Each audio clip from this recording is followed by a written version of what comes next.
नमस्कार, welcome to my experimental lab that is kitchen.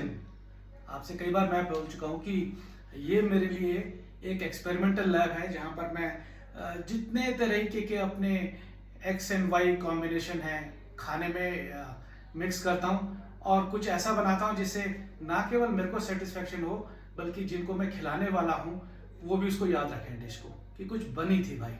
और आज मैं गांव में हूँ, 9 तारीख को आ गया था, आज 22 तारीख है, कल 23, 24 और 25 को हमने वापस चले आना है। तो सोचा क्यों नहीं, अब बहुत टाइम से वेज वेज वेज चल रहा था। रोटी बन रही थी, सब्जी बन रही थी, पकोड़े बने, उपमा बनाया, उसके अलावा सफ़ेद चने बनाए और ब्रेड ऑमलेट बनाया, ब्रेड बन बनाया। तो सोचा क्यों नहीं आज कुछ ऐसा कर लिया जिसमें गांव की एक अलग स्वाद हो। तो ये हमारे गांव के बिल्कुल पास में गाढ़ है। गाढ़ मतलब मैं उत्तराखंडी में बोल रहा हूँ, अपनी गढ़वाली भाषा में। हमारे एक नदी है छोटी सी, नयार जिसको बोलते हैं, हम उसको गाढ़ बोलते हैं अपनी भाषा में। और वहां से ये मछलियां ये लाए हुए और बहुत ज़्यादा थी। तो मैंने तो बस अपने हिस्से के लायक जितना मैं और माँ जी खा सकते हैं उतने ये 5-6 लिए हैं। और इनको जिन्होंने मेरे को ये भेंट किया है गांव से, उन्होंने इनको बिल्कुल अच्छी तरीके से साफ कर दिया है।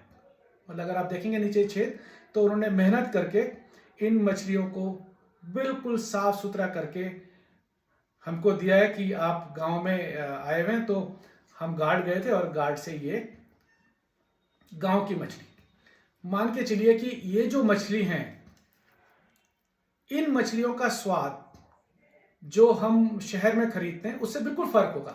एक तो साइज में छोटी हैं और दूसरा ये ताज़ी हैं। ताज़ी का मतलब चलते पानी की हैं, ये कोई तालाब की और उसकी नहीं है, पौंड या बोलिए कि खारे पानी की। ये बिल्कुल ताज़ा पानी है, ताज़ा पानी की मछलियाँ हैं और मीठे पानी की हैं। उस गार्ड के पानी को आप बिना किसी फिल्टर के पी सकते हैं। तो अब मैं इनको सब्जी नहीं बनाऊंगा आज, क्योंकि सब्जी मैंने दाल ऑलरेडी बनाई हुई है, चने बनाए हुए हैं। इनको मैं आज मैरिनेट करके और सरसों के तेल में भून के डीप फ्राई करके और इनके पकौड़े बनाऊंगा। तो बने रहिए मेरे साथ मेरी experimental lab at Kalyani at Uttarakhand में। अब मैंने इनको काट लिया है, इनकी मुंडी अलग कर दी और मैंने इनके पूंछ, टेल पार्ट जो है, हेड एंड टेल मैंने ये रख दिया। कल क्योंकि मैं इसको खाता नहीं, पसंद नहीं करता, तो कल मैं यहाँ पर जितने गांव के कुत्ते हैं उनको दे दूंगा, उनका भी एक स्नैक्स हो जाएगा। तो अभी मैंने इसको ये काट के इस तरह से मैरिनेट करने के लिए तैयार कर दिया है। अभी देखिए मैंने इसमें नमक डाला है, मैंने इसमें हल्दी डाली है, मैंने इसमें हींग डाली है और थोड़ा सा बेसन। अब ये कोटिंग मैंने इसको करके रख दी है, अभी कर रहा हूँ, और इसको मैं 5-7 मिनट छोड़ दूंगा। तब तक सरसों का तेल जो है, सरसों के तेल में बनाएंगे इसको, रिफाइंड में नहीं बनाएंगे इसको, घी में नहीं बनाएंगे, क्योंकि सरसों के तेल में जब ये डीप फ्राई होगा तो इसका स्वाद बिल्कुल अलग आता है, जो आप रिफाइंड और देसी घी में नहीं बना सकते। तो इसका एक वैसे तरीका भी यही है कि इसको देसी घी में ही बनाया जाता है, या फिर आप इसको ओवन में बनाते हैं, मतलब तंदूर में बनाते हैं। तो तंदूर तो अपन के पास में यहाँ है नहीं, और मैं अपने ओवन में ये एक्सपेरिमेंट नहीं करना चाहता, क्योंकि अब सिर्फ जाने में मेरे को वापस 2 दिन हैं और उस बीच में साफ सफाई वगैरह जो है, मैं इसे बहुत ज़्यादा पंगा नहीं लेना चाहता। तो ये मैंने आपके सामने मछलियाँ जो हैं वो मैरिनेट कर दी हैं। अब मैं इनको डीप फ्राई के लिए ले जाऊँगा कढ़ाई में।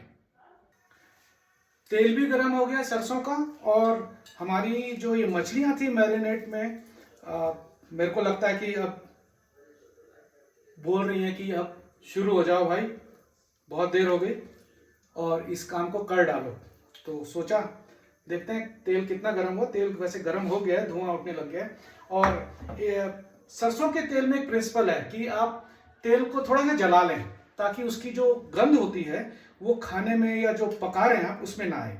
तो उस प्रिंसिपल को फॉलो किया है और अब मैं ये मछलियाँ इस तेल में भूनने के लिए डाल रहा हूँ। और ऑलमोस्ट डन। 5-6 जितनी थी वो डाल चुका हूँ, बस अब इनको चलाना है। तो ये एक तो मेरा कंटेनर खाली हो गया। अब ये है कि ये जले ना, मतलब इसमें पकना चाहिए। अब आंच अगर मैं थोड़ी धीमी कर दूं ताकि वो एक जलने की खुशबू ना दे। बस एक्सपर्टी इसी में है कि इसको इस तरीके से पलटते रहें कि ये बन के तैयार हो और स्वाद वही आए जो आपने सोचा हुआ है। ऐसा ना हो कि आपने मेहनत बहुत की है, गार्ड से लोग मच्छी मार के लाए हैं, मैरिनेट किया है, और मच्छी का वो स्वाद ना आए जो आप एक्सपेक्ट कर रहे हैं, तो सारा खीर गड़बड़ हो जाता है। 2 मिनट दीजिए, तब तक मैं इसको